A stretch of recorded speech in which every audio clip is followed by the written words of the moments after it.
Welcome to Town Hall, and thank you for attending a Gilbert Public Meeting. Here are a few things to know. The meeting will be held in the council chambers. Should additional seating be needed, you may watch from our lobby. If you would like to speak at today's meeting, you'll find both agendas and speaker cards at the front counter in the lobby. Our staff is here to assist you fill out the cards and find the corresponding agenda items. All speaker cards from the public must be submitted prior to the start of the meeting. The Town Council is committed to providing an environment where everyone's voice is heard during public meetings. In an effort to preserve order and decorum, here are a few rules and guidelines we ask everyone to follow during the meeting. You may bring signs and similar items into the council chambers, but these items may not be held above shoulder height or otherwise obstruct the view or block the path of members of the audience. Disruptions impact the flow of discussion, potentially intimidate others, and detract from the purposes of the meeting. Therefore, disruptive behavior, including, but not limited to, cheering, shouting, booing, or the use of profanity is prohibited. Applause is only permissible during the presentations and proclamations portion of the agenda. Threats directed toward any individual or group are prohibited. Speakers may not campaign or advocate for or against candidates for office or ballot issues or otherwise attempt to influence the outcomes of elections. A full list of meeting rules is displayed at the entrance of the council chambers. During the public hearing portion of the agenda and during communications from citizens, when your name is called, please come forward to the podium. Then state your name, your town of residence, and begin speaking. Remarks shall be limited to 3 minutes. Citizens who are at the meeting and wish to donate their time to a single speaker must fill out an individual card and then combine their speaker cards. In such an event, one person from the group shall be designated to present their remarks, which shall be limited to 6 minutes. If one speaker is speaking on behalf of others who are present, the mayor or vice mayor shall read into the record the names of those whose time is combined. No person other than the individual speaking shall enter into the discussion. Officials on the dais may not respond to any questions or comments during communications from citizens. However, the council may ask questions during public hearing items. All comments and questions shall be directed through the mayor or presiding officer. Thank you again for attending a Gilbert Town meeting and for your participation in local government.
We'll get started in just a couple of minutes here.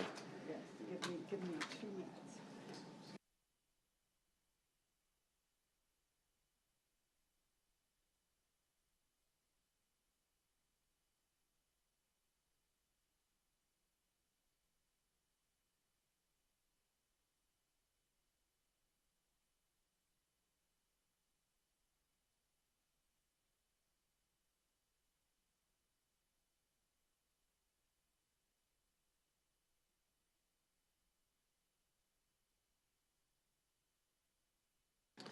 We'll go ahead and get started. I'd like to call to order the regular council meeting of August 5th, 2025. Our invocation this evening will be offered by Vicar Terry Pilarski of Resurrection Episcopal Church.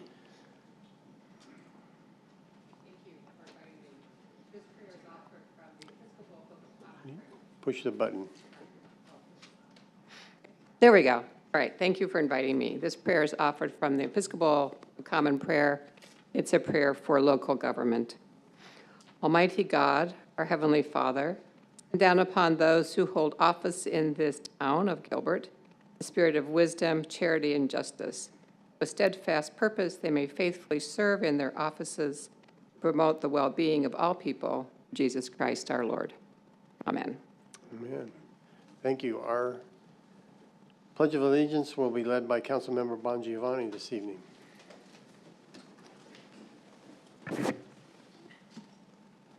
Pledge allegiance to the flag of the United States of America and to the republic for which it stands, one nation, under God, indivisible, with liberty and justice for all.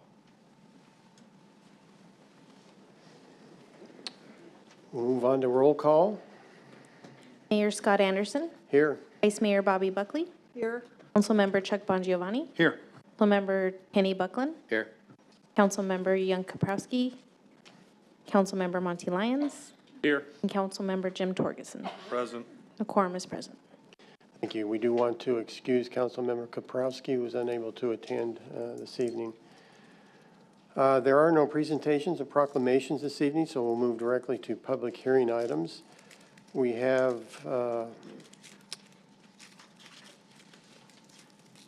nine public hearing items. I'll ask the council, are there items that you want to have separate discussion on?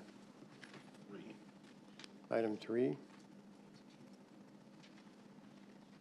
Any others? No, 9. 3. There are none others. I will open the public hearing on items 1, 2, 4, 5, 6, 7, 8, and 9, and close the public hearing and ask the council for discussion and or motion on those items.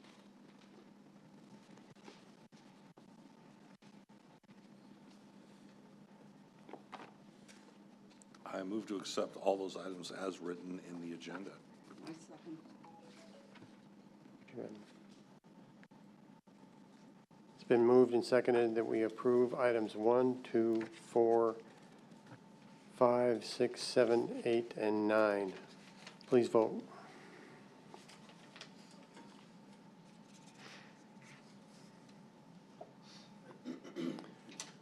Motion carries 6-0. We'll move on to item number 3, General Plan GP 24-08, Zoning Z24-20. We'll ask staff for a presentation to begin.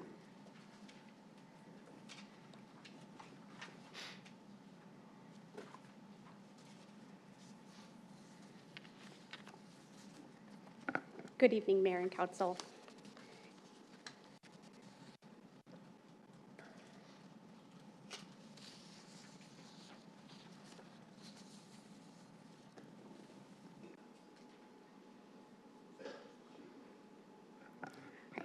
Thank you. These items before you tonight are GP 2408 and Z2420, also known as Aura Santan. The first request, GP 2408, is a request for a minor general plan amendment on 14.24 acres.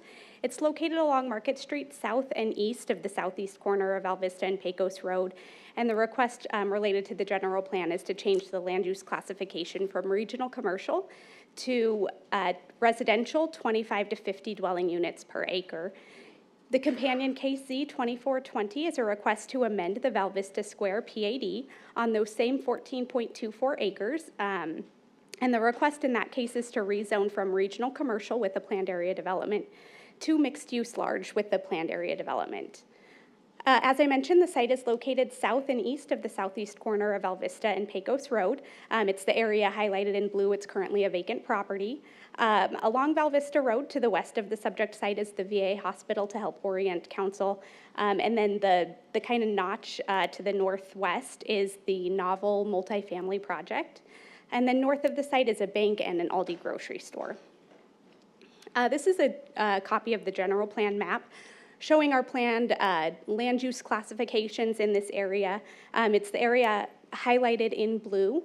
You can see that most of the properties in the immediate area are zoned for have a land use classification of general commercial.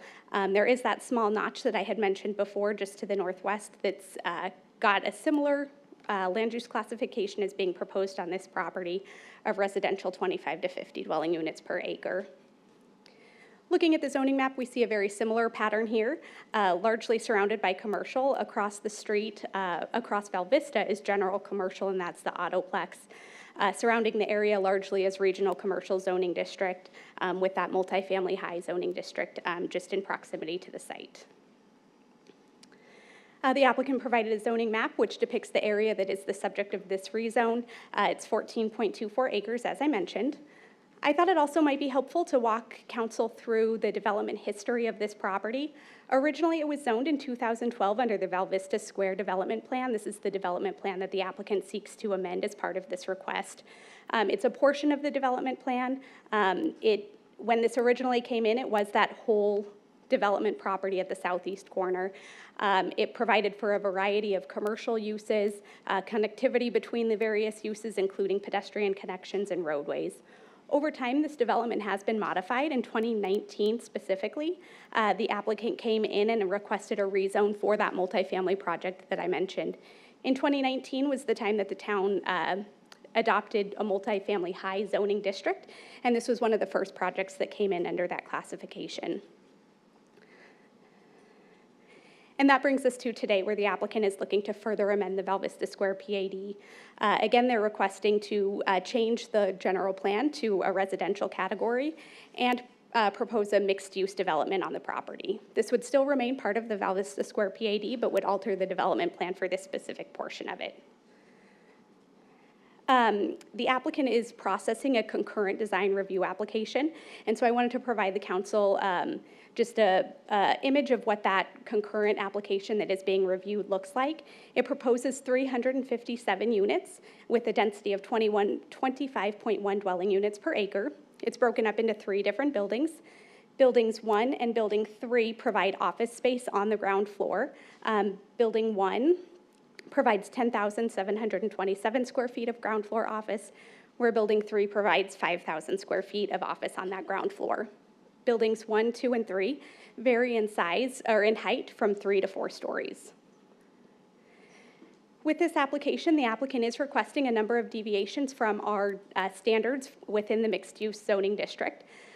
Specifically in mixed use, the idea behind this zoning district is that they oftentimes are infill development with the goal of pulling these buildings closer to the street. And so unlike a typical zoning district that has a setback requirement where the building has to be a certain distance from the property line, in the mixed-use zoning district, one of the requirements is to pull that building closer to the street. And in this case, the requirement is that the building be built within 10 feet of the property line. There are some existing constraints with the property in terms of easements that exist that prevent them from building to that build-to line. So the applicant's requesting a deviation from that standard where they would build the building 45 feet from the property line. In addition, the mixed-use zoning district requires 40 square feet of private open space, where this developer is providing 60 square feet of private open space. In addition, the open space minimum in mixed-use large is 20%, where in this development the applicant is proposing 28%.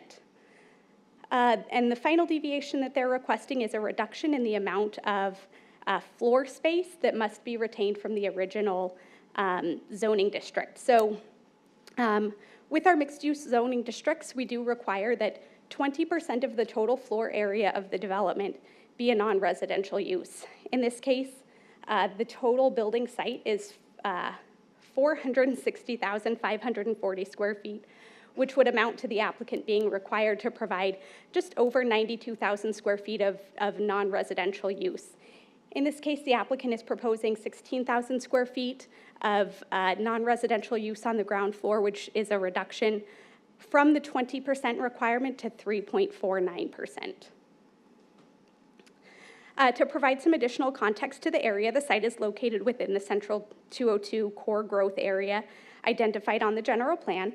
As you can see on this density map, the property is located where indicated on that yellow star, one of the areas of highest multifamily density within the town. That being said, the growth area does support high-density residential development where residential uses are closely integrated with retail, office uses in a compact development. So when the applicant first approached staff regarding development of this property for a multifamily use, we understood that there were merits to residential in this area and suggested that they consider a mixed-use zoning district.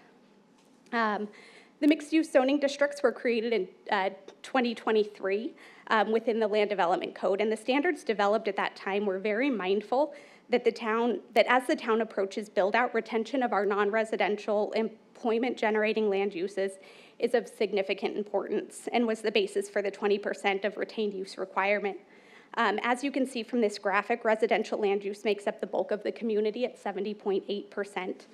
Commercial land use makes up 9.5%, and while staff understands the context of the area and the commercial development in the area, we're not in support of the significant deviation to the Land Development Code in the case from 20% down to 3.49%. In addition, staff took this to the Chamber of Commerce in March of this year, and the feedback that we received also from the Chamber was that they do believe that the project is a fit for the mixed-use concept, but they were encouraging the applicant to conform to the town's requirements for the mixed-use zoning district. So based on that significant deviation from the Land Development Code, staff's recommendation on these items is denial. However, should council wish to approve these, there are conditions of approval that are included in your packet that we would ask that you include in any motion. Planning Commission did hear this last month as one of their hearing items, and they recommended approval of both cases. I'm happy to answer any questions that council might have. Thank you, Ashley. Questions? Councilmember Torgerson. Before, I believe you said it was zoned in 2012. What was the zoning before that, you know? Mayor, Councilmember Torgerson, I will have to look that up and I can get back to you. I don't recall off the top of my head. No, that's okay. It was just, and when did the current owner purchase this property? Another question that I'll have to look into. Thank you. Councilmember Bongiovanni. Thank you, Mayor. What was the final vote from Planning Commission? Do you know? Mayor and council member, the final vote was 7-0. You might have said that. I'm sorry, I missed you. Thank you. Could you summarize for us, Ashley, the discussion that happened, and maybe Councilmember Lyons can help with that also about this item, the discussion at the Planning Commission? Yeah, Mayor and council, that's a great question. So the commission, I think, understood the challenges with this property, given its location along Market Street. It doesn't have arterial frontage. And so I think largely based on that, they were comfortable with the applicant moving forward, having said that they provide a portion of the ground floor as an office space. I think just ultimately they recognize those challenges about vehicle trips and the ability to develop that on a road that doesn't have great visibility. Right. Councilmember Lyons? One of the things that I think needed to be brought up is that this was originally, it was impacted by the COVID-19 pandemic and how people built things out. And there were some other developments just north of there that were able to get established quicker and ended up putting this particular parcel at a disadvantage for development. So because there's no real traffic down through there that would drive people toward businesses, it provided some challenge for them on how to develop it. Vice Mayor. So I just want to clarify, so this is regional commercial right now, and this is, we're not, I don't know, I'm not comfortable with taking a regional commercial zoning and putting into high-density properties. We're already low on our commercial zoning and commercial that we need, and the town needs that. And I just wanted to confirm that I'm, looking at this correctly, and I know that the Planning Commission did deny that. For all the original denial, I totally agree on. I just don't, I don't know. I'm just wanting to say that I'm not in support of this. Mayor and Councilmember Buckley, just to clarify, you are correct. They are looking to rezone from regional commercial to mixed use, which would allow for residential. The staff is recommending denial, but Planning Commission did recommend approval. Okay, then that makes me feel a little bit better. But I just wanted to confirm all of that, because I did see where someone denied it and someone else approved it. So, all right, thank you so much. Councilmember Buckley. Thank you, Mayor. I also noticed in the packet that the Planning Commission and our staff were on different pages on this, and it's not always typical, especially on a 7-0. So I'd actually reached out to staff just to get kind of an underlying why before coming to this meeting. And my understanding is, what I was advised was that it makes sense, but staff's denial had to do with the letter of the law or the code. Doesn't comply with the code as is, so there was a no. I'm tending to look at it more in the spirit of the law. I know that the chamber had said that it does make sense as long as there are some of these mitigations to add in this office space in there. The Planning Commission was 100% unanimous that it made sense based on where it's at and the obstacles that you just stated with it not being on an arterial road and difficult for commercial. So I wanted to just get that on the record that I did ask some questions behind the scenes to get why were they not on the same pages. That was what I learned. Good input, thank you. Councilmember Torgerson. Just to clarify, from Sarah to me, while the Gilbert Chamber believes the parcel for the proposed project is a strong fit for a mixed-use concept, we encourage the applicant to conform to the town's definition of mixed use to meet the standard requirements. Right now, they are at 3.49 when the requirement is 20%. So they do not meet the requirements, therefore they do not have that endorsement. I understand that. Thank you. Other comments, questions of staff? If not, thank you, Ashley. We'll invite the applicant. I'll open the public hearing at this point and invite the applicant to come down.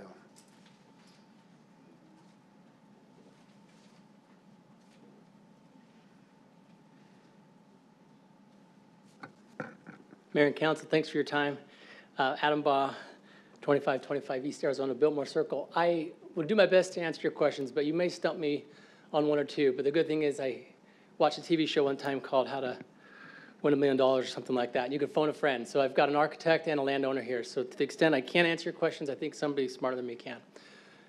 Councilman Buckley, I certainly appreciate your position. I hope my presentation might help provide some clarity and maybe if I'm lucky enough, change your mind. But thank you for that. I appreciate it.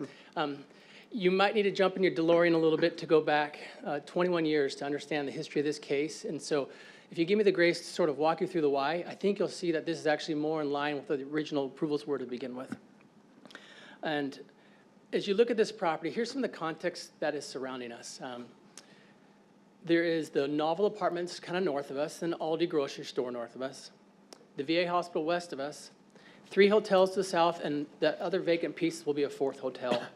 A Bikini Beans coffee shop, an office right there where Mountainside Fitness used to be, Directly south of us is a retention basin. And I think that's going to play into part of my presentation a little bit later on, and then you have the Winco.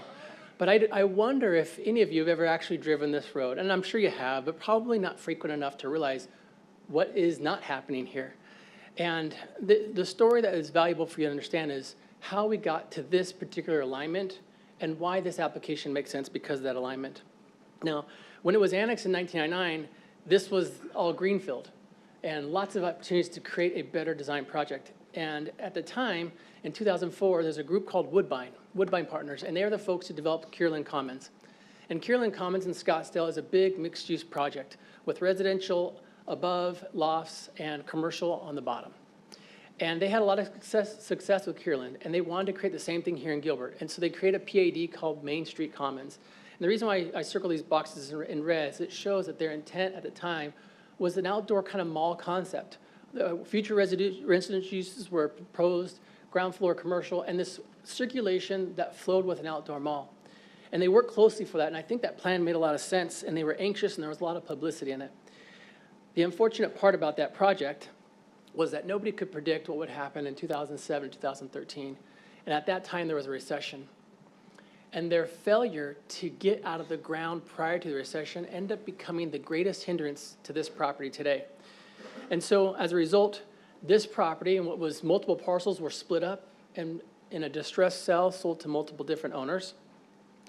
And the idea of this uniform vision of this outdoor mall really couldn't be achieved with different ownership groups and no combined uniform vision. Different people started by different parcels, and some people got some, and they put together a new plan called Val Vista Square, but it was just a concept. They weren't developers themselves. They were just now property owners of distressed assets and figured we'll find fish that will bite on this at some point later on. And so here we are today, 25 years since the original zoning of commercial and 21 years since this whole outdoor mall Main Street Commons concept came into play, and yet there's never been a single pre-app on this property, nor a development application. And I think the reason is because of this roadway alignment that faces this property. Now, here's a map of Kierland Commons and the mix of uses in that area. You see a good balance between retail and flex industrial and office and multifamily and hotel. When I look at the trade area here, it's a predominantly retail trade area, about 66%, two-thirds of it. And I don't fault this at all. I think this is actually great. And frankly, we wanted to have retail on this property for several years, at least 21 years since Main Street Commons, and at least 26 since the original 1999 commercial zoning. So this isn't a rush to do something on here. It's actually probably waiting too long for something to happen. But as you can see, this balance of what should have been a Main Street Kierland Commons focus hasn't really been able to materialize. And this is one of the last pieces. And the reason why it is, I'll get to in a second, but I want to share what we're doing today. 16,000 plus square feet of commercial on the bottom floor, 357 units above. Of the 3 buildings, 2 of them have ground floor commercial. And part of this is to achieve this urban design. We have buildings closer to the street, more of a walkable environment, with residential living above. If I was to develop under the current zoning of RC, there is no open space requirement. We not only meet the mixed use standard, but we exceed it at 28%. And our parking spaces at 636 are tremendous. And I'll tell you a little bit about how we got there, because that's not where we started. As some of the council members may know, I was significantly less parking when I started this case. But the reason why I show you this image is to show you how it interrelates with the context around there. There's multifamily right next door to me, but there's a retention basin directly south. And so because this street has so much of a retention basin, but no building will ever be built there, there's not a lot of reasons to drive this street. It is not a street of significant traffic. It is the biggest reason why nothing has been proposed here over the years. This helps you get a sense of what the ground floor looks like. Areas in blue are our commercial. Areas in yellow are our parking garages. Areas in red is the kind of supporting services of the residential, but everything in white is a residential serving purpose. And so we have started our case with significantly less commercial, and that's when the chamber first saw this. At the time, we only had about 9,000 square feet of commercial, and that was it. And the chamber saw why this made good sense. They just wanted us to get closer to what the ratio is. But nor did they understand how the town does the math on the ratio. I'll cut right to it. When the town does the math, they count all 4 stories of the building, including the required parking garages.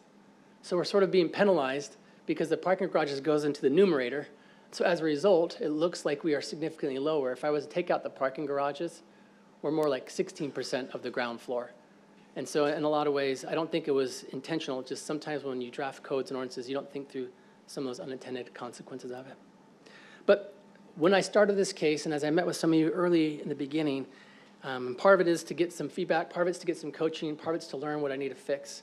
We were 366 units, 9,000 square feet, and only 563 parking spaces. But as we met and realized we need to do more to provide more parking, we need to do more to provide more commercial. And as we heard from the chamber, they encouraged us to get closer to that standard. And as a result, I can only add commercial relative to the parking spaces to serve the commercial. I would love to have a whole lot of commercial on here, but if I don't have the parking spaces to serve it, I can't squeeze it in there. Under the town's method and math, it would require me to have 90,000 square feet of commercial. And if 90,000 square feet of commercial could be built here, we would just have built it to begin with. And hopefully there'd be enough parking for that as well. But as you can see where we've changed it, we've added 16,000 square feet commercial and 3,000 square feet of outdoor commercial plaza areas. And the reason why I say that is because the code doesn't make me provide parking for these outdoor plaza commercial areas, but they are commercial amenities because they strengthen the commercial ground floor levels. It gives more outdoor areas, it gives a greater street presence because these outdoor plazas are along the street. So you can have outdoor seating, outdoor greeting areas, outdoor amenity spaces, but I don't have to count for parking code. And as a result, it actually makes my storefronts more visible, more activated from the street level without penalizing me by having to park it. So we've come and we've done something beyond what the code requires related to open space and to the commercial amenity space outdoors. So I know better to bring something before you without having a good reason, and I hope I at least can explain 4 reasons why we're here today. There's things that we couldn't control that are in direct hindrance to the execution of this project. So I'll walk through these 4 here. First of all, and Councilmember Lyons alluded to this briefly, but I remember reading the Gilbert News section of the Arizona Republic. And at the time, there was 2 projects coming at the exact same time of similar nature. Santan Village, outdoor mall, and Main Street Commons, outdoor mall. And in fact, they were at such a similar pace that they started competing for tenants. So we called it a little bit of an arms race.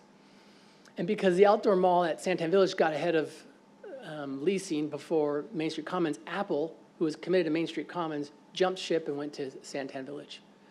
Well, the folks at Main Street Commons still believe in their project, and so they started to put in the infrastructure. And they put in that curvy road that's right in front of our project. And as a result, they started to get in a sort of a heavyweight boxing match with Santan Village. But what they couldn't control was that the recession came. And so even though they put in the road, the recession caused this project to stall. Santan Village was deeper down the process and didn't have the same impacts that this one did. So that's why 0 tenants were able to come out of the ground here, even though the street lights, the roadway, the curb, the gutter, the retention, all were in place. And so as a result, when these distressed assets get taken back by lenders and sold, they become broken. And this great vision could not be executed anymore. With multiple owners, they start to do what they do best, which is just buy assets, hold them, hopefully someone will buy it. And trying to corral 4 or 5 different cats is a hard thing to do, and so the project failed. But this is the second part. When the Main Street Commons came in and put in that street, which is here in red, it had served a great purpose because that's what you would do with an outdoor mall. But when that project deleted itself, commercial traffic isn't driving this road anymore. And as a result, this back part has been neglected and overlooked. And so while it's been consistently marketed for commercial purposes, no commercial user wants to come here because of the significantly low volume of traffic. And this is the town's street traffic numbers. And I think this helps tell the story best.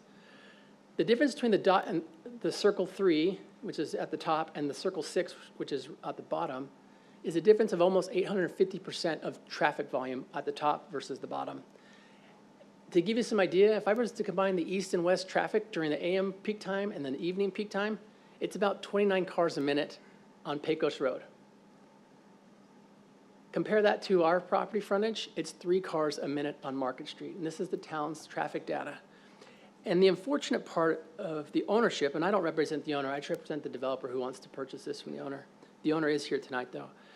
Is for the unfortunate part for the owner is trying to convince a commercial user to buy this property with 3 cars a minute is a very, very difficult, almost impossible thing to do. But something else happened. Because you had different owners, the owner of the VA hospital had an opportunity to sell this land to the VA, and the town was excited about it, and everybody was happy about it. And I think this has been a benefit for our community. The unfortunate consequences, once the VA hospital came in, the whole idea of Main Street Commons ended, but the roadway was still in place.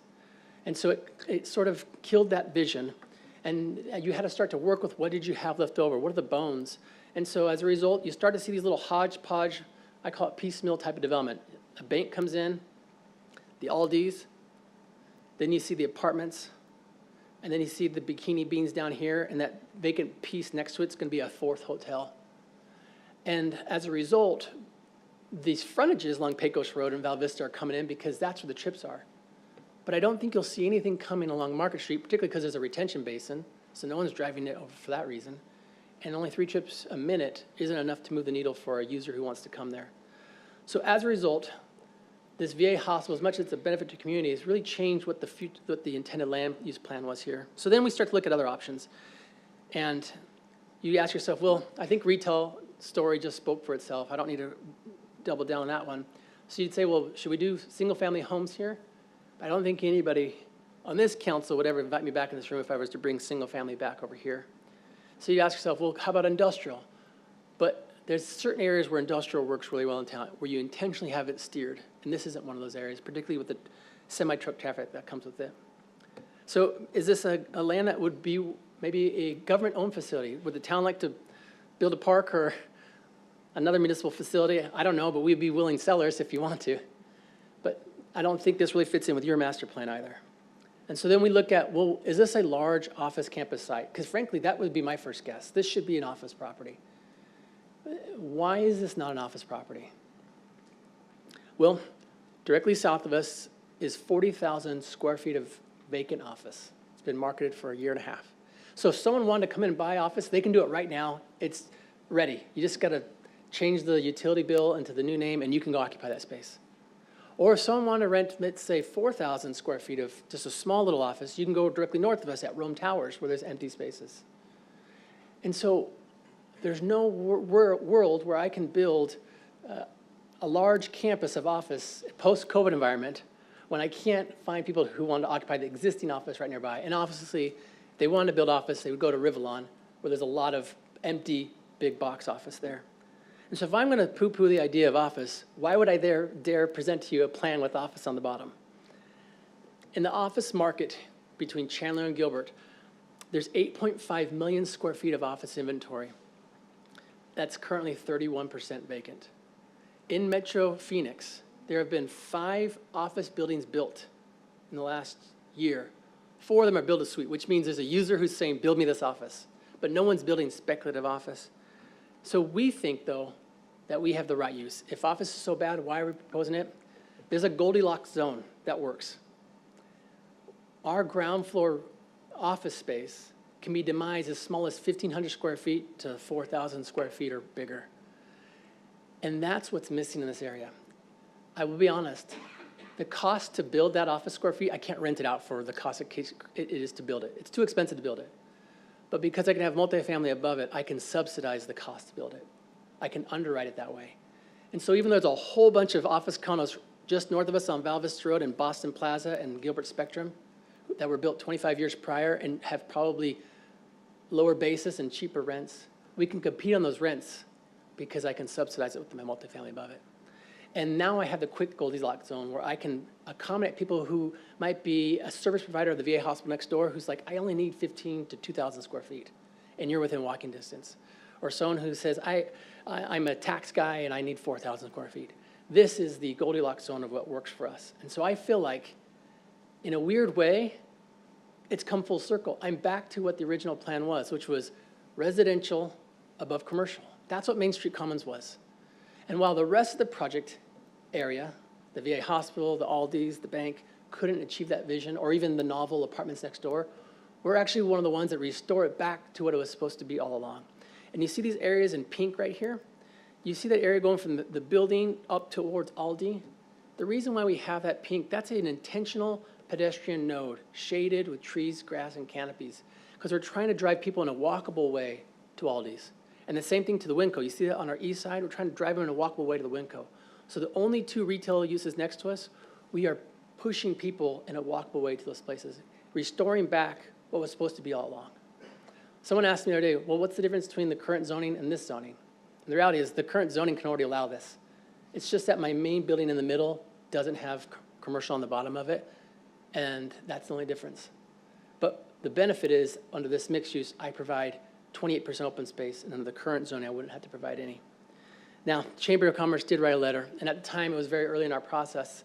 I would say we were probably on our first submittal, and I think the coaching that comes from that type of opportunity directed us to improve the site and bring in more commercial, and we struggled. We lost a number of units to add more commercial, but when you lose one unit, it's one parking space per unit. But it's not the same ratio for commercial. It's one parking space for 200 square feet of commercial. So it's not a simple one-to-one. But what we did is by decreasing our open space and putting in more parking, we went up to almost 80 more parking spaces, which allowed us to get more commercial. The unfortunate part is there's literally nowhere left where I can squeeze in one more parking space. So I don't have the room to get a single extra square foot of commercial. With that being said, though, I think the Planning Commission saw what was happening. This property is never going to be a retail center. This property, but for its roadway alignment, would have had a tremendous success as a big, big power regional retail center. But the infrastructure came in before the recession, and we had to live with the consequence of it.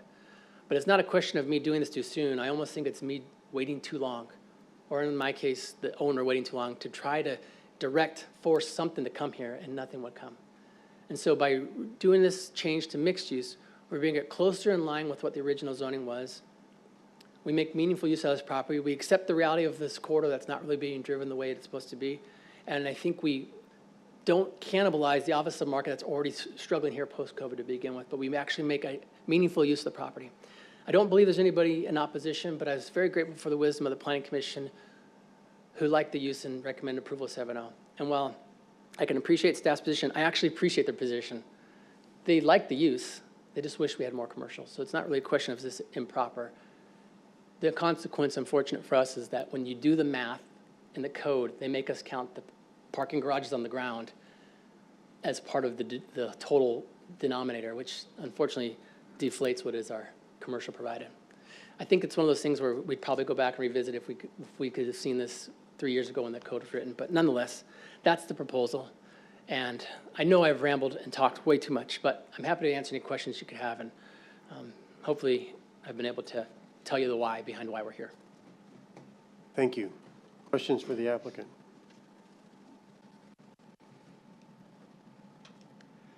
I have one. As you so aptly pointed out during your presentation, the RC does allow residential development along with commercial. What led to the decision to do a rezone rather than work within the RC? Excellent question. I'll come back to here.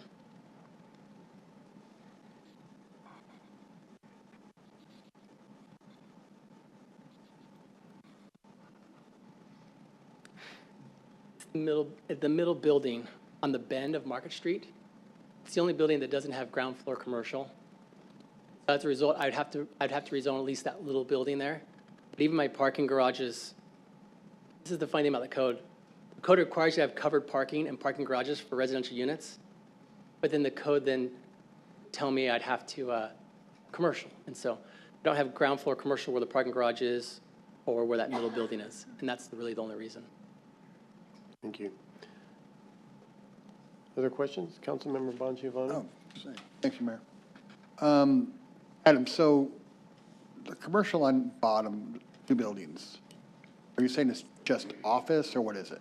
Yeah, look, I don't have a lot of confidence that it would be successful retail along that bend. It would have come to begin with. I suspect it'll be mostly professional offices. Maybe if we're lucky, coffee shop, possibly, Well, but I suspect mostly professional office. You got 4 hotels soon. Well, those hotels, unfortunately, are known for their food. So you've got potential for restaurants, you have potential for coffee shops. Yeah. You have other potential there. Man, this one's tough for me because I was very excited about this, and you know that. I felt that general commercial wouldn't work here. And maybe it's over the years we, made that mistake of whatever would happen. I was really looking forward to mixed use here.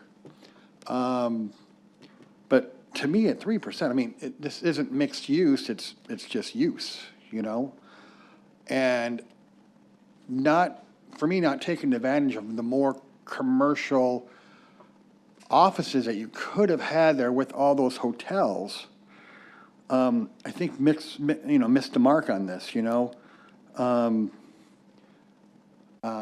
kind of unsatisfied compared to what I was when we first started talking about the possibilities that could be here. Could I politely Sure. push back? If you look at the hotel south of us, we actually have our commercial directly across the street from them. That's the area on our west end. So we put our commercial closest to where that might be used. On the bend of Market Street, there's just a retention basin across the street from it. I know the area well. Okay. I have conferences in that, with those hotels. That area along Market Street is the spot that's actually furthest away from where a commercial customer would have to park. So it's very unlikely that commercial bend would be utilized in the same way. So we tried our best, and it doesn't mean it has to be for the office. It could be hotel serving frontage there. My hunch tells me something different, but I could be wrong. Okay, all my questions.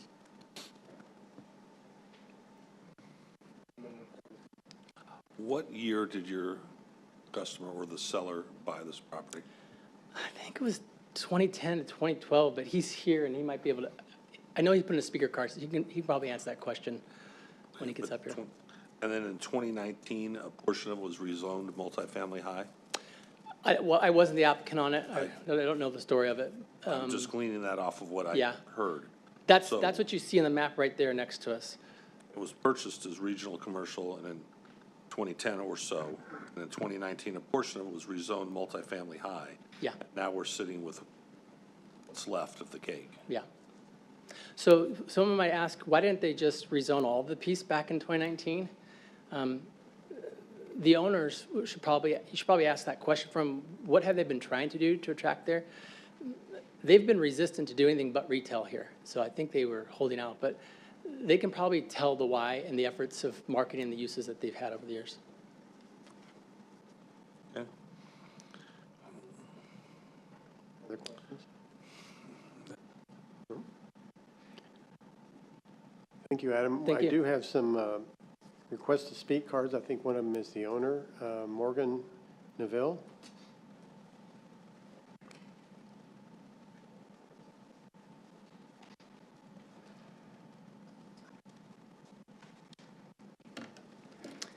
Thank you, Mayor and council members. My name is Morgan Neville. I'm a resident of Chandler, close by. I'm with the Park Corporation. We're the owners of the property. We purchased it in 2009, kind of right in about the worst part of the recession. We purchased a total of 58 acres in the immediate area, all contiguous. And I've been managing that asset from that time till now. The property was regional commercial with the Main Street Commons PAD. That was the zoning when we purchased it and started combining some of the parcels from the various owners that Adam was talking about. I've worked in that period of time very closely with the town staff and previous councils.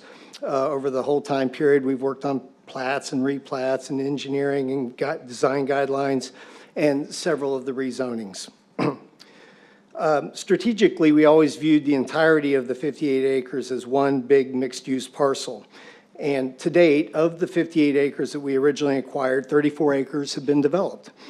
17 acres as retail.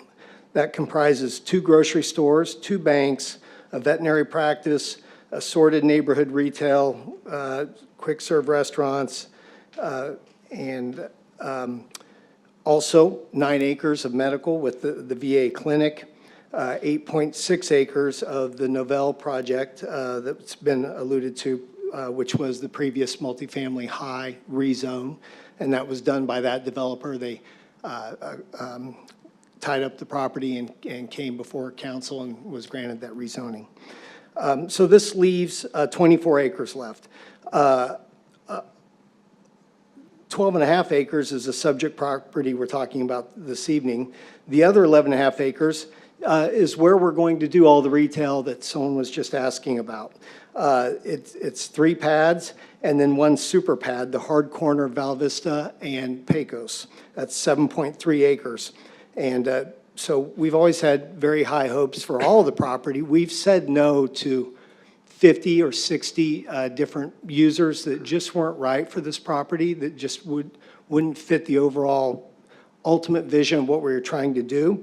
That's to the consternation of the brokers who've been working with us that whole time, just bringing us things, and ownership has declined. Lots of things I don't think us or the town would have been proud to have there. We could have done it, could have sold it and wiped our hands of it, but we have not. We've been waiting for the right things. But of the 11 and a half acres that's remaining, if this rezoning goes through, there's 3 pads that are pad ready to go. Those will be restaurants, either sit down or also, does that mean my time's done? Yes, Well, you have 3 minutes. So I'm done? Finish up. Okay. We tried to market the property as Class A office space for 7 years, from 2013 to 2020, 3 different national developers trying to do office space there, and then COVID happened, and it was heavily marketed. Retail has never been an opportunity there, and so that's why we're standing here in front of you tonight. Adam's pointed out the reasons why this subject property has dismal retail potential. It's been exacerbated by the fact that no one's talked about, which is there are no immediate rooftops in this area except the multifamily to the immediate north. But for a normal retail environment, you need rooftops within a mile, mile and a half radius. But we've got a freeway that blocks 50% of the site's access, a retention basin, a regional park, an auto mall, a huge medical campus, and a giant, large-scale retail center to the north of us. So there's not enough rooftops. So the only thing missing is rooftops, and that's what we're proposing to put here in a very succinct way. The last thing I'd like to say is that, not only do we think we have the right developer here, but we just think this is the right time for this. We're in a national housing crisis, a national housing crisis. Our metro area suffers even more from that. And we think this is the right use for the right time. High-density multifamily housing is the most efficient form of housing to develop, to put roofs over people's heads. And the people that are already at Val Vista Square, the banks, the grocery stores, they want this, they support it. I'm pretty sure a couple of them have submitted comments in support of this. And lastly, there's been no neighborhood opposition to this whatsoever, and I'm here to answer any other questions you might have. Thank you. Thank you. Next up, I have Tim Rice, who has 3 minutes also.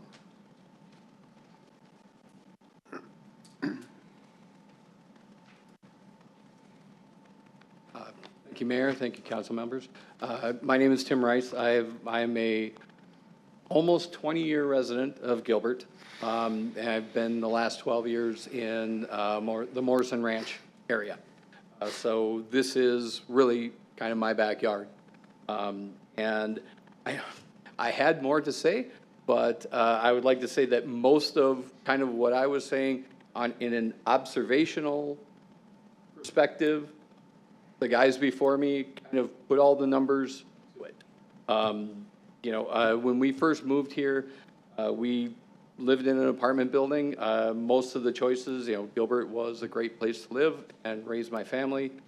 All the apartments in the area were 80s.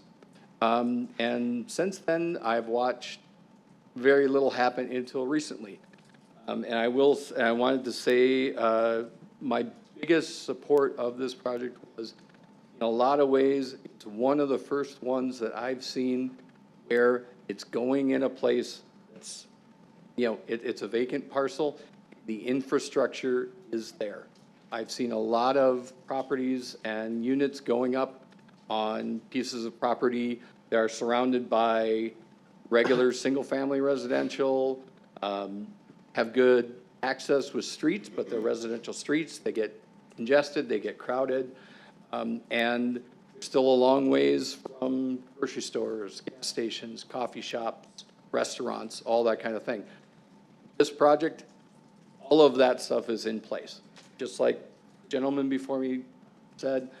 So from an observational resident standpoint, this project on this site seems to make more sense than a lot of the units that I've seen go up.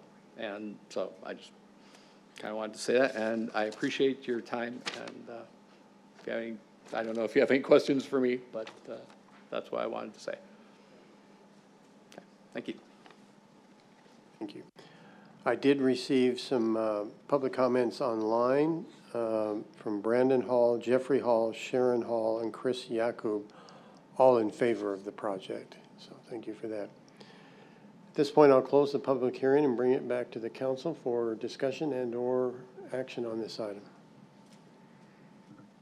Councilmember Buckland. Thank you, Mayor. I'd like to just make a couple of statements and then offer a motion. So I think there's no dispute that anybody on this council, those who are here and the one who's vacant tonight, we want as much commercial as possible. We don't want as apartments per se, just because of the rental tax is gone. But right now, it is a big hole in the ground. The chamber, the advisory board, staff, one of the staff leadership agreed that mixed use really fits based on all the things that were said here tonight. I'm not going to rehash, but it makes sense for mixed use. I think where we end up squabbling is on the details. You know, how much commercial versus how much open space. We tend to go through those circles. I will say, when I first saw this, the developer and Adam had a long way to go, and I think that they stepped it up. They made improvements, and I think that I always worry when we draw lines in the sand that no matter what, can't have this. The time, the situation requires us to use critical thought, and it is a hole in the ground that is producing zero revenue right now. Our staff is short. We need to raise revenue for a lot of different services. As Patrick showed in June, we're the lowest in terms of take from citizens to provide services, and we have to raise revenue. I realize that we're not going to get the rental tax out of it, but what we are going to get is 357 apartments in the right area that are going to be spending money in that surrounding area in here in Gilbert, that are going to be many on Amazon, and we have the use tax. So I think that from where I sit, everybody has done a lot of good work between the developer, council discussions, the staff, the advisory board, in getting us to a close point of compromise. Therefore, I would like to make a motion to approve this as written. No. More discussion. We'll have some more discussion. I withdraw the motion for discussion. Yeah. Save that. Yeah. Thank you. Vice Mayor. Okay, I just want to clarify that, and what no one is talking about is commercial. And the town needs, we're already low on commercial land. I have nothing against this development. I have nothing against the apartments that are there. But the town of Gilbert, and I just want you to know where I'm looking from. And that is, we need the income from our commercial properties to sustain the town. We're almost at build out. That is a huge, point to be at. Once we get to build out, and if we let all our commercial property go, we are not going to have the income to sustain this town after build out. And if we keep doing this because the developers keep coming in wanting to put in either apartments, which is fine, and that's all fine and good if you put it in something other than commercial zoned property. And that's where I'm coming from. And because, I kind of just blurted out, as I usually do, what I think. And I wanted to confirm a little bit about why and where my thoughts are coming from. And I'm very adamant that whatever tenure I have here, I want to do what's best for the town of Gilbert, what's best for the residents in Gilbert. And I just don't think that agreeing to certain developments that do not give us the commercial that we need and to have that income. So anyway, that's it for me. Thank you. Councilmember Bongiovanni. Thank you, Mayor. I agree a lot with what Vice Mayor Buckley said. Normally I don't want to give away commercial space for residential unless it makes sense. And this is one area that I believe makes sense. But I was hoping to hit it out of the park on this one. There's only a couple of properties that I know of coming before us the next couple of months where I would be more apt to say, okay, I'll agree to vote and change commercial to residential. Again, this was one of them. I just think where we missed the mark on this one was office space on the bottom. I fully believe those hotels would have brought in enough customers for restaurants and some coffee shops or maybe little, boutique shops to take advantage of all those hotels there. I really wanted to hit this one out of the park because I really like this property idea because I don't think general commercial would have worked in this area because of the factors that Mr. Ball mentioned. I can't support it with just office space on the bottom. I'd rather see more revenue generating businesses underneath there. Other comments? Councilmember Lyons. Just a couple observations. Today, as I drove down Greenfield Road toward this area, there's a couple large developments there with large vacancy signs on them. And when I look I know the applicant talked about the housing crisis that we have in the country. I think what people are looking for, though, is single-family homes they can purchase. And I'm starting to see homes for rent being built. And I think people want things that they can buy. So from my perspective, I think we're reaching the point where, and we've had several developers come with us with these ideas for these multi-use, high-density housing, and I just think the time for that, for me personally, has passed.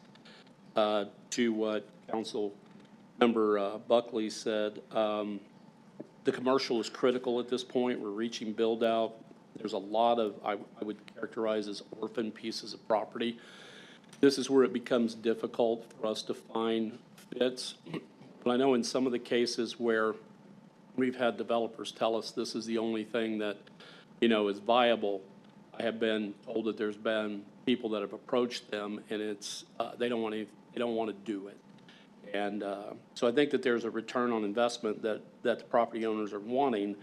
And I understand that fully, but it needs to be considered, what does the town of Gilbert need and its citizens expect? So for me, that's an issue. And when I look at the commercial going from 20% down to 3%, that's just not adequate. And I know there's a town close to us here, to what Council Member Buckley had talked about. You can't sustain a town and the services that we've come to expect without the commercial property available. And just one last thing on the traffic issue, to what Council Member Bongiovanni said as far as the hotels being there.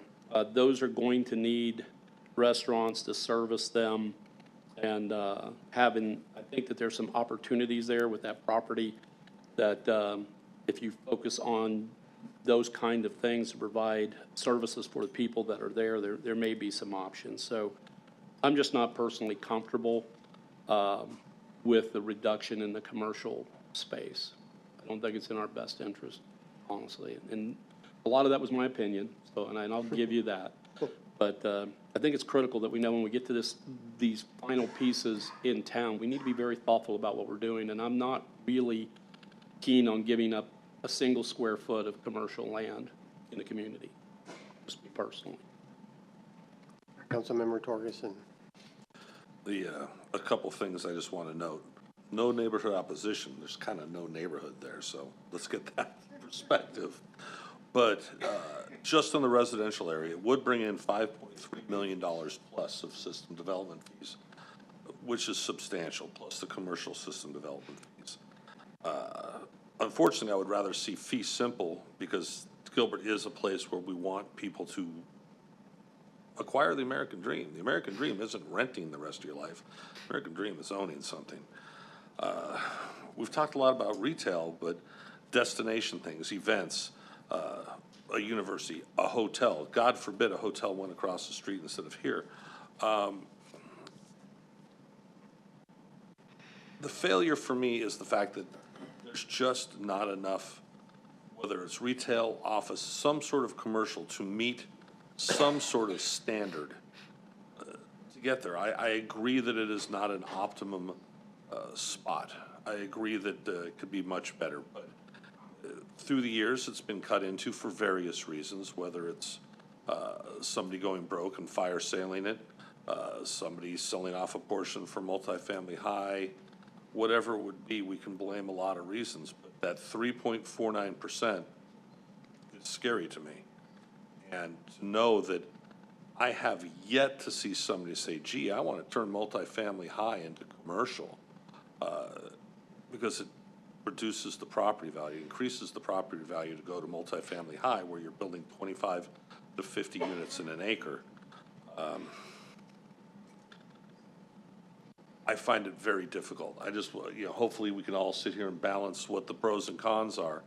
And certainly I think Adam did a fantastic job of bringing a solid case forward, as you referred to it as a boxing match. If this were our boxing match, Adam, and I consider you a friend, you're Frazier and I'm Foreman. I'm not comfortable. Thank you. Is this something we'll add to our discussion before? Okay.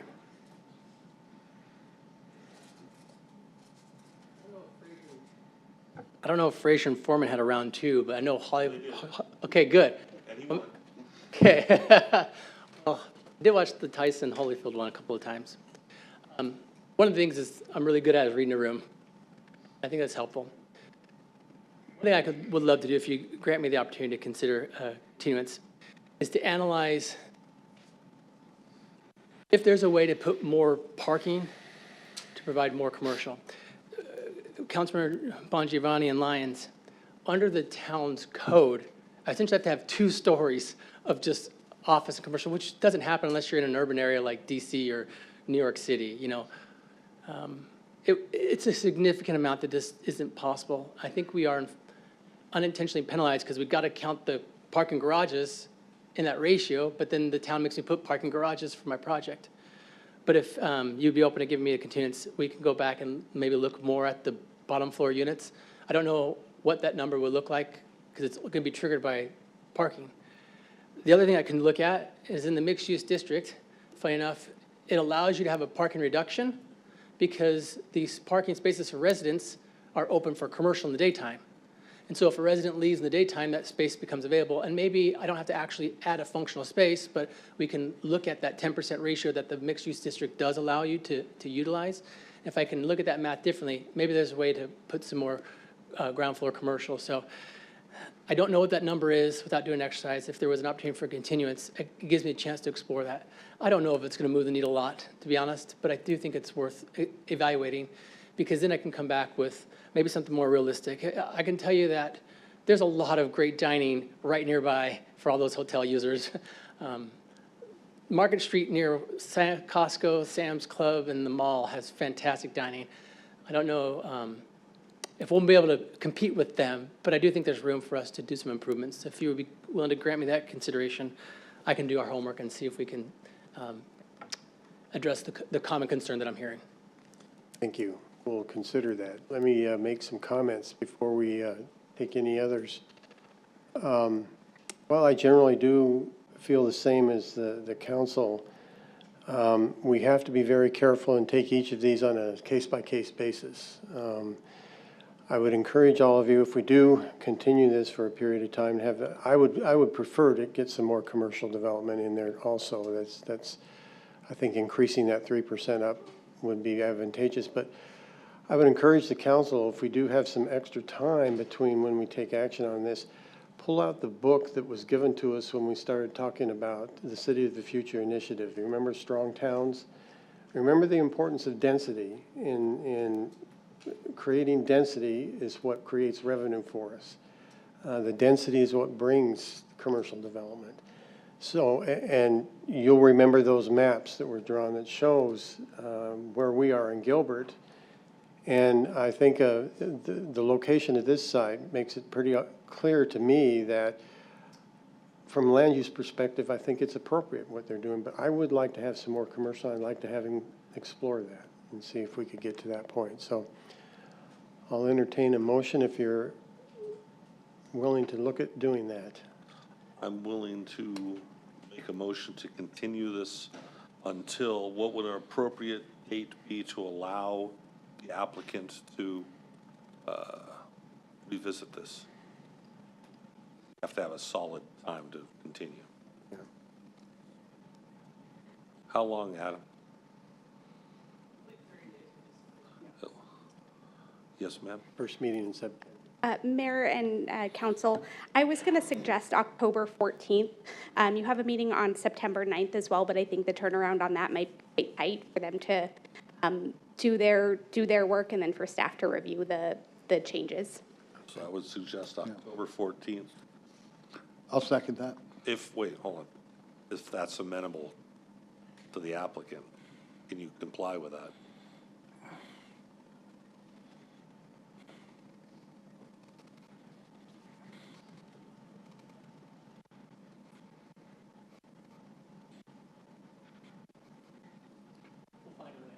Take a lot of overhauling of the whole plan stuff, but I think it's the exercise that helps us figure it out if it's achievable. Yeah, okay. So for Thank October you. 14th. I'll second that. It's been moved and seconded that we postpone the item until October 14th. Please vote.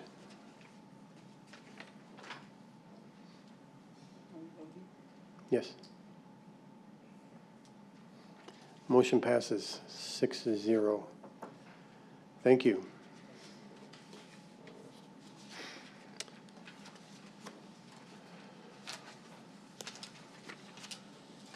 We'll move on to the consent calendar. Vice Mayor. Thank you, Mayor. Okay, so we're moving on to consent. And we have items number 10 through 35, I believe. Let me look. 10 through 30, yes, 35. Councilmember Torgerson, we're going to add number 37 at the end so you can announce the boards and commissions. And does anyone have any questions on items 10 through 35? Do you have any questions?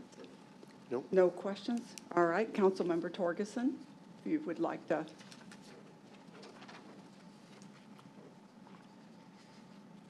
I thought she was going to grab the microphone for a second. All right, so this is actually item number 37. This is regarding the Public Works Advisory Board and the appointment of 5 individuals. And just as an aside, the Public Works Advisory Board are people that look at things such as your sewers and water. It's the citizens of this town that comprise that and look at different things, whether it be rates or repair schedules or different items that are brought in front of them. So it's actually a very important board, and every applicant that applied was actually worthwhile. Every single one of them was good, and I was very impressed by most of them. Young Kaprowski is the liaison, And so for our boards and commissions, we will consider the appointment to the Public Works Advisory Board of Seth Templeton, Greg Froelich, Mark Horn, and Jason Robinson, with terms beginning August 15th, 2025, and ending August 14th, 2028, and Eric McCleskey with a partial term beginning August 15th, 2025, and ending August 14th, 2026, and a full term ending August 14, 2029. And I'd like to make a motion to accept that. Or no, we can All right, keep that in. I'll do the overall motion, yeah. All right, thank you, Councilmember Torgerson, and congratulations to the new board members for the new board, for the board. Okay, so I would like to, if we have, I'm going to ask one more time. Mayor, do you have a question? No, I don't. Oh, okay. No one has any questions, then I will make a move to approve items number 10 through 37. And can I get a second on that? Second. Seconded by Councilmember Buckland. Oh, we're forever doing that. Okay, so, all right, I have a motion and a second, and please vote. And it's carried 6-0. And with that, I am going to give this back to the mayor. Thank you. We'll move on to item 38 and the administrative items. Special District, consider adoption of Resolution 4591, consenting to the formation of the Colonia Home Ranch Irrigation Water Delivery District, and submit a special taxing district impact statement to the Maricopa County Board of Supervisors and authorize the mayor to execute the required documents. Do we need a presentation from staff on this? Mayor, members of the council, we don't have a presentation ready, but we do have Lauren Hickson here if there are any questions that she can answer for you. Any questions for Lauren? No. I'll entertain a motion. I make a motion to approve item number 38 for a special district. I'll second that. It's been moved by Vice Mayor, seconded by Councilmember Torgerson to approve the item. Please vote.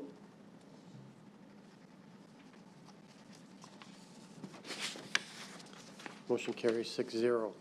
Item 39 is council administration. Consider adoption of the council meeting schedule for the calendar year 2026. I hope you've all had a chance to peruse that.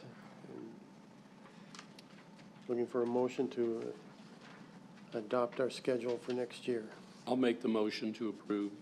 I second it. Moved by Councilmember Lyons, seconded by the Vice Mayor. Please vote.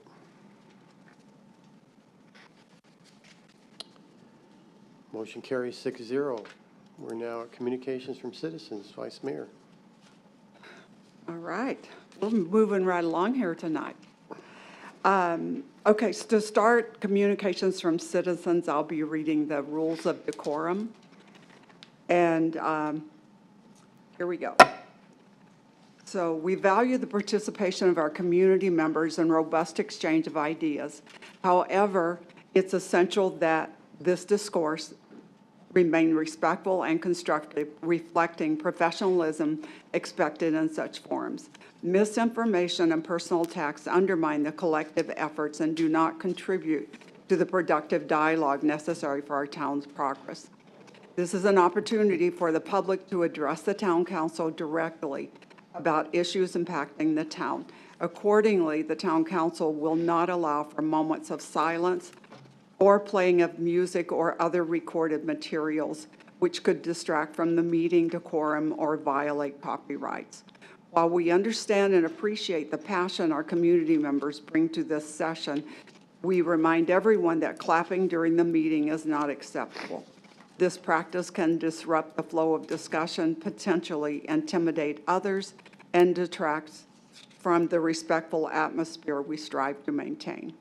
Tonight, we'll invite you to come up to the podium. When you come up to the podium, please state your name and your city of residence, and you will have 3 minutes to directly address the town council unless otherwise indicated.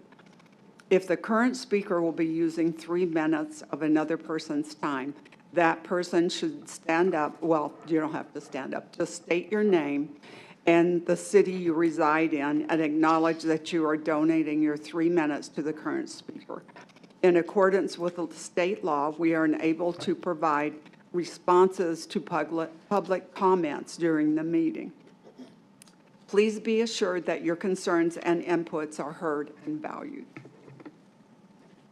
So our first speaker, and I'm just taking them in the list that was handed to me, not in any particular order, is Bradley Heck. Are you still here, Bradley?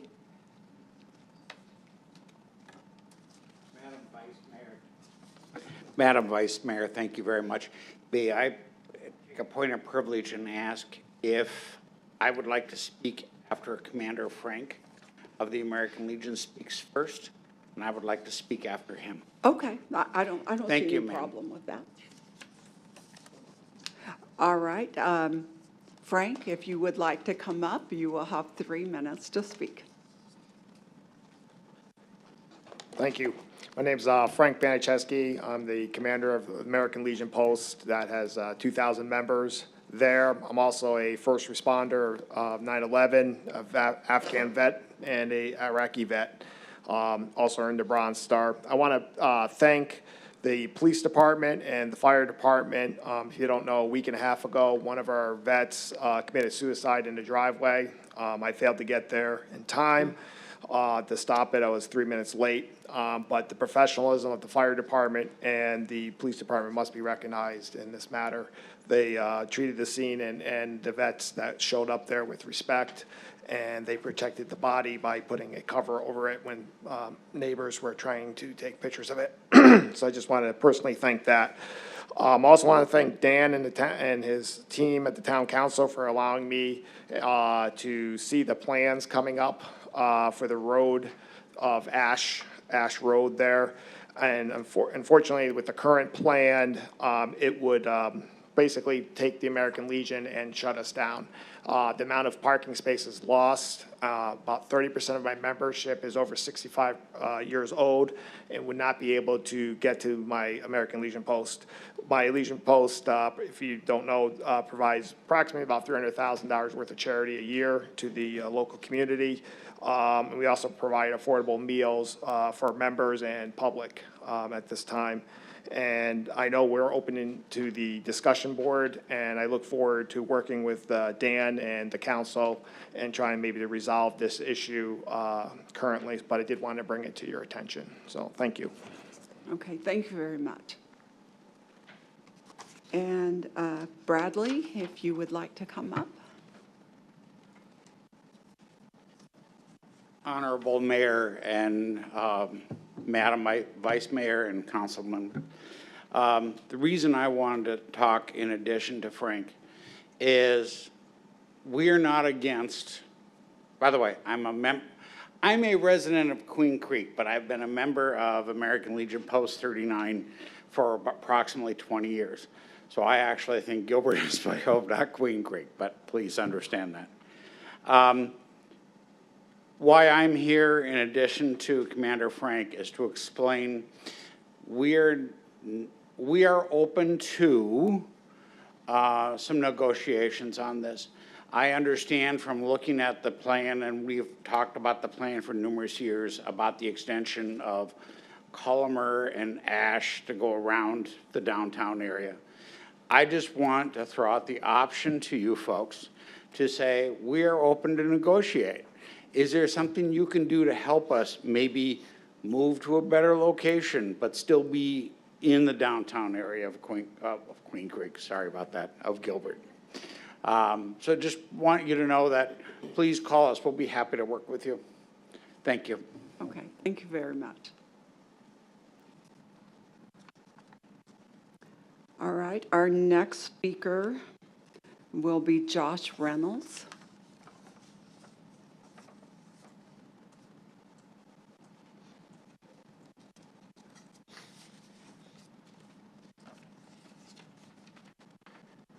Mayor, members of the council, Josh Reynolds. I'm a resident of Gilbert and a former employee of your fire department. Thank you for the opportunity to speak. After a recent post by the Queen Creek PD social media promoting Coffee with a Cop, I had to come speak tonight. It was a funny, lighthearted video that went viral and has been the most successful post that account has ever created, as an officer ordered a black cup of coffee. So I'm here tonight to try and explain my situation when I was employed here. It might be new to you and new to those watching, but it's nothing new to Patrick Banger, Leah Reinheimer, Rob Duggan, or Dana Birchman. Before my forced retirement in July of 2022, I posted a video with a coworker telling him how I liked him like I like my coffee, strong, bold, and black. It was well received by almost everyone, including the firefighter who I made the video with. On February 22nd, a week after I posted that video, I was called by my assistant chief letting me know I was being investigated and put on paid administrative leave, effective immediately, for a post on social media. Fast forward exactly 1 month later, on March 22nd, that same chief called me to update me on the investigation, and I was told that it was determined that they were needing to take this investigation to a third party, an outside third party, due to the complaint that came in on March 3rd. So my response was, if a complaint came in on March 3rd, why was I put on paid administrative leave on February 22nd? He was definitely taken by surprise, told me he would get back to me. He called me a few hours later and told me 2 complaints had come in, one internal and one external. This conversation grabbed the attention of my lawyer and I, and we requested and received the external complaint. That complaint was an email from a Jason Smith, and our research through metadata and FOIA requests showed Jason Smith is not a real person. It was an email that was created on the day, sorry, let me back up. It's not a real person. It was an email that was created on the day the complaint was sent in. Leah Reinheimer and Chief Joe Bush, the fire chief at the time, responded to this complaint via email, and Jason Smith never responded back to them. In fact, the email was never even opened. In my opinion, it was all fabricated to cover up the person who made the internal complaint. I would imagine Dana Birchman, the former digital media director, has a pretty good idea who Jason Smith is. So over the next 3 months, I was sent to an outside investigator, and they did multiple interviews with me and many of my old coworkers, and they didn't get the information in those interviews they wanted. The town still pushed forward and dragged this into July. So on the first week of July, exactly 3 weeks before I hit my 20-year anniversary, they presented me with an option to stay on paid administrative leave until the end of the month and retire in good standing. And if I didn't choose that option, they were terminating me effective that day. My lawyer informed me that I had caught the town in a lie, and I had a tough decision to make. I chose to retire and leave with my pension and pursue other things. Fortunately for me and the fellow taxpayers of Gilbert, the Goldwater Institute did an investigation into my situation, including what role Dana Birchman had played. When that story broke in January of 2024, that was all over the news. It was I'm almost done. It was at that time Dana was forced to resign, and it was either March or April of 2024. That story that the Goldwater Institute did, in my opinion, is the only reason why Patrick Banger acted and finally held her accountable for her actions. This was the fast 3-minute condensed version of my story, but until Patrick Banger, Rob Duggan, and other town leaders start to own their wrongdoings and show some accountability, I will continue to speak and tell my story and other stories of this corrupt leadership here in the town of Gilbert. I won't stop and I won't be silenced. Thank you, Gilbert. Thank you. Our next speaker will be Steve Laval. And Dan Reynolds, are you here? Okay, and you're donating your time. Okay. All right, Steve, you'll have 6 minutes to speak. And if you'll state your name. Yeah, my name's Steve. Well, you guys know me. You guys took a little vacation. I kind of missed this place. Let's see, where do I start? I don't know, man. It's been so much going on in the national scene. We've seen so much in the news about how people in position of power abuse that power and lie to us, and how the news themselves present that misinformation and disinformation that we always talk about in these before we get up and talk. And the same thing, the Thiel dossier, is the same thing with the Banger dossier that I brought up a while back when they had a law firm do an investigation, of course, an outside law firm. And I've proven many of those facts and that be false and misleading. But yet nothing really has happened to those who continue to act out of how do I say this? Without any real integrity, and they do it because there's no accountability held to them, all right? Unfortunately, it's been 3 years now since I was working in this fire department and was getting it written up for saying black coffee. They didn't like my response. They fired me. So it's been 3 years, and I'm not going to stop because I believe nationally it's been about 8 or 9 years, and it's starting to come, the truth is starting to come out. So the truth will come out. What's really important right now is there's an assistant chief that's actually leaving this department, going department in Idaho, by the name of Corey Gerard. He was head of the training division, I believe, when the Hosegate stuff went down, and 3 very good employees that never had any disciplinary action, 2 of them decided to leave this organization. One of those guys was, well, Corey happened to be his best man in his wedding. 27-year friendship. Corey chose to lie during an outside investigation there to protect Corey's job, stuck his friend in the back, did not have his 6, and lost that friendship. 27 years, just gave it away so he could keep his job, his position. Why do I bring this man up? Well, he's leaving. That's one reason to bring it up, which is good for the town. The other side of that is that there's another gentleman in the town that unfortunately had his career adversely affected by this same man. He doesn't work in the fire department, he supports the fire department. He happens to work in the fleet department. And as you guys are gonna see on your consent calendar, there was something in there about Hughes. Well, the way this kind of works is Pierce manufactures the fire trucks for the town, and Hughes, a lot of the mechanical work maybe our fleet can't do, or they give advice to our fleet. Well, this particular gentleman in the town had a great working relationship with Hughes, and Hughes happened to have a job opening come up. Well, because Corey was responsible for that fleet department, and this particular individual was probably the main person in charge of our fleet, Corey couldn't let that guy go to Hughes, so he couldn't let that man take an outside job, go for an interview. He contacted his contact at Pierce, made some comment roughly, don't quotes here, not verbatim, about, hey, I can't have him leave. I can't have Hughes hiring people from the town, because then I'm going to have to outsource all my mechanical work. Who gave Corey Gerard the right to stop that man from bettering his career, moving on to a different company, and allowing him to provide for his family and his children? Who gave Corey that authority? And how does he even look himself in the eye? It's disgusting. If Corey wanted to keep that man, he should have countered an offer. If it was that important to the town, that's what they should do. But Patrick Manger refuses to hire from outside. He continues to push diversity, equity, and inclusion on the inside. He hires it. He doesn't want any diversity when it comes to hiring from the outside. Because if that happens, he's going to get people that have other experiences and other capabilities, and it's going to show how weak the leadership team is. So, fortunately for that man, Hughes never interviewed him. He didn't even get a chance to go to the job, even though Hughes had told him they were very interested in him.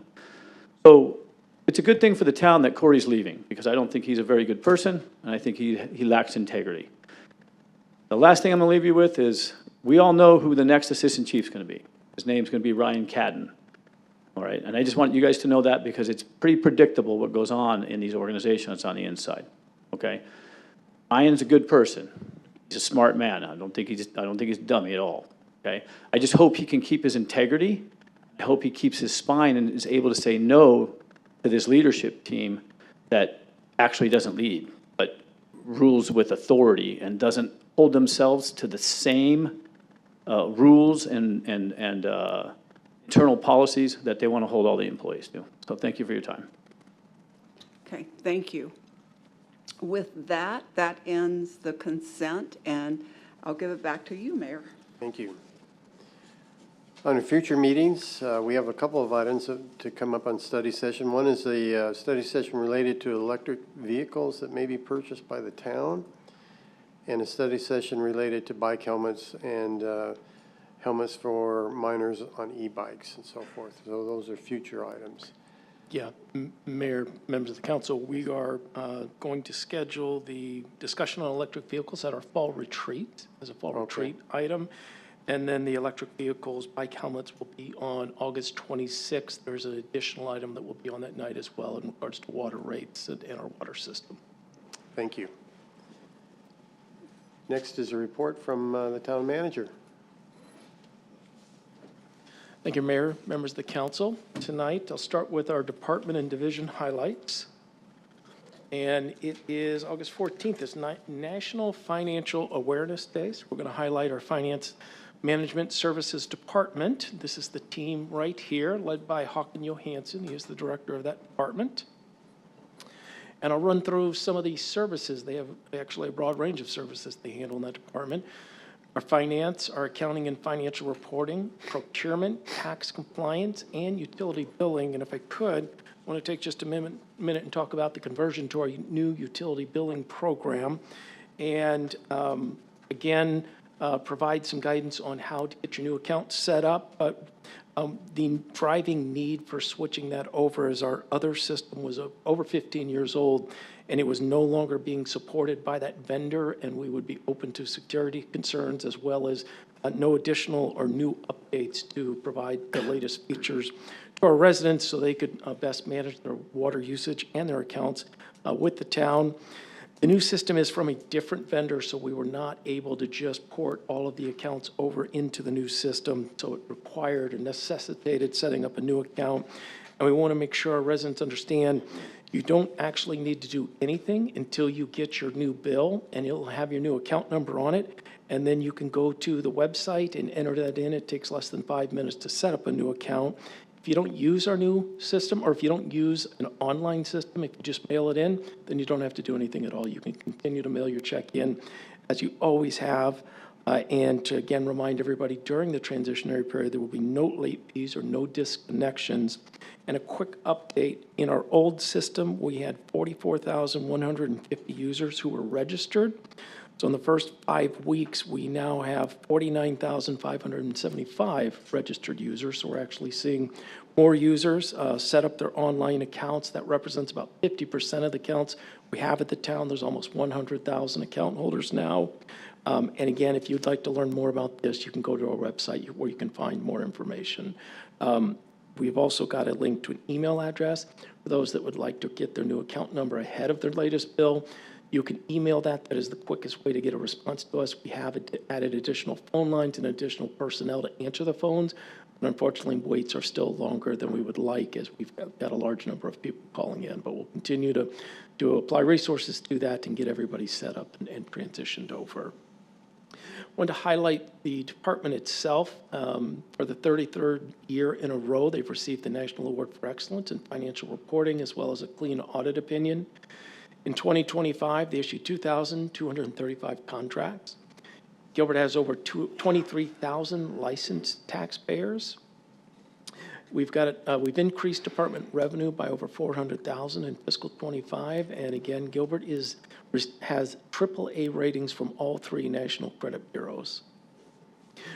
Moving on to retirements, recognitions, and awards, we want to recognize Captain Adam Hellman for his 32 years of dedicated service to the Gilbert Fire and Rescue Department. Adam was one of our original firemen who joined the department when it was first, when we stood up our municipal department back in the early 90s, and he's been a valued member of the team through the years, demonstrating unwavering commitment, bravery, and a true passion for service. Moving on to organizational accomplishments, I want to highlight something that we discussed last year, our preventative MRI program update. Thus far, we've had 2 employees have recently had early stage 1 cancer detections thanks to the town's preventative MRI program. Early cancer detection has the opportunity to significantly improve outcomes. Rates of recurrence for early stage cancers are less than 5% as compared to over 20% for advanced stages. Treatment for stages 1 and 2 cancers typically range from $15,000 to $60,000 in cost versus $60,000 to $300,000 or more for stage 3 and stage 4 treatments. And the invasiveness and the time of care is significantly reduced in early stage treatments. I also had the people team put together some costs to our plan outside of providing enhanced services to our employees to help them maintain their health and wellness. It also saves our plan money as well. If you look at the various forms of cancer, the early stage average cost versus the late stage average cost in all of those categories, you'll see it's significantly more expensive to our plan to treat these in the late stages. So again, thank you for your support of our workforce in this program, and we look forward to more of our personnel taking advantage of this through the years. Lastly, I want to welcome Mario Paniagua. He is our new Assistant Town Manager. He will be overseeing finance, management services, management and budget, the people team, and parks and recreation. Mario joins us after a 27-year career with the city of Phoenix, with the last 10 years spent as a deputy city manager. So I'd like to now ask Mario to come up to the microphone, introduce himself to you and to our greater community. Thank you so much, Patrick. And Mayor and Vice Mayor, members of the council, thank you for this opportunity to formally introduce myself to you. I just can't say enough about how thrilled I am to be part of the Gilbert leadership team. I am now 1 week into the job, and I'm so impressed because everyone that I've met truly espouses and reflects the values of the organization, being kind and driven and bold and humble. These are not just empty words. This is not about trying to cultivate an image or aura farming or just trying to create an empty facade, but these are genuine values that the employees truly exhibit day in and day out. And so I've been very impressed with that. I'm excited to work, Mayor and Council, with each of you to advance the city forward to continue as a award-winning city, a town, municipality, and I'm just excited about that. You know, as I've spoken with folks that I previously worked with about coming to this position, many of them actually live in Gilbert. And as I talked to them about this community, I'm waiting for somebody to say anything negative about the town, and that just hasn't happened. And I'm sure that's no surprise to you that I've heard nothing but great things about this community. So I just want to express my thanks to you all, and I feel very blessed to have this opportunity to be part of the team. Thank you, Mario. Did you give him a secret word? He did. Did you catch it? I didn't catch it. I saw Mary laughing. He was very clever how he worked that into his speech. He took a page from the mayor's post about assembling his squad for the youth council, and it was aura farming. Okay. Yes, I've never heard of that before. No. We tapped one of our Gen Y employees to help us out with that. Thank you, Mayor and Council. That's all for tonight. Thank you. Well done, Mario. You stumped us. Reports from the council. Councilmember Bongiovanni. Thank you, Mayor. Parks and Rec. Here we go. Dive into a splash-tastic evening at Gilbert's Last Splash. Skip, hop, and swim your way to Mesquite Aquatic Center Saturday, August 16th between 5:30 p.m. and 8:30 p.m. for a whimsical water adventure like no other. Whether you're a resident or a visitor from a far-off land, all are welcome to frolicking waves of fun. Enjoy toe-tapping tunes, swirly water slides, giggly games, and glowing delights. Grab your goggles and get ready for a spectacular memory. Also, step right into the world of support and smiles at Gilbert's first ever Adaptive Resource Fair. On Saturday, August 23rd from 9 a.m. to 12 p.m., the Gilbert Community Center will twinkle community spirit. Whether you're seeking new connections or valuable resources, you'll find a delightful mix of local organizations, party support services, cheerful social groups, and vibrant vendors, all under one welcoming roof. Bring your curiosity and join us at the full fair of friendship and discovery. Thank you. Other reports. Councilmember Buckland. Actually, just a question, Mayor, thank you. Patrick, can you have someone send out through email or something so that when you talked about the full body MRIs, so that our hardworking employees know how to access that easily? Sure will, Kenny. We did quite a bit, and we'll continue to do so, but I'll have other people send some out. Thank you. Welcome. Councilmember Lyons. Yes, Patrick, was there a reason we're pushing the electric vehicle conversation out to the fall? Mayor, Councilmember Lyons, yeah. So we talked about what the timing for the need for that vehicle is, and we believe we can wait until the fall retreat, and then that would give us a good period of time to do a comprehensive analysis of electric vehicles, and then have a conversation, a robust conversation at the retreat. Okay, thank you. Thank you. I have a couple of items I wanted to report on that I had the opportunity the past couple of weeks to attend a couple of events. First was that I wanted to recognize Redemption Gilbert Church here in their heat relief program, their respite center. I had the opportunity to tour that center, and I was very impressed with the services they're providing to those who want to get out of the heat, the homeless, people are in various situations during their lives, and Redemption Gilbert is doing a wonderful job in providing for them. I know there are various other churches in the community. They're also providing cooling spots where people can go if they have nowhere else to go. The other thing that I was able to do, the second slide, was Gilbert Fire and Rescue sponsored a back-to-school shopping event with our great partner, Kohl's, and we had 60 students from Gilbert Public Schools who were selected and were taken around by volunteers and firefighters to buy back-to-school clothing at Kohl's, and we want to thank everyone like SRP, American Legion, and others who have donated to this. Thank you very much. And last thing I want to report on was something I did today, which was a listening session at Gilbert High, and that went very well. I had the opportunity to sit down. Officer King and myself had the opportunity to sit down with about, Valerie, about 40 or 50 students, and had the opportunity to talk about what's on their minds about Gilbert. It was a very productive time. Anything else? If there's nothing else, I'll take a motion to adjourn. I'll make a motion to adjourn. So moved. We are adjourned.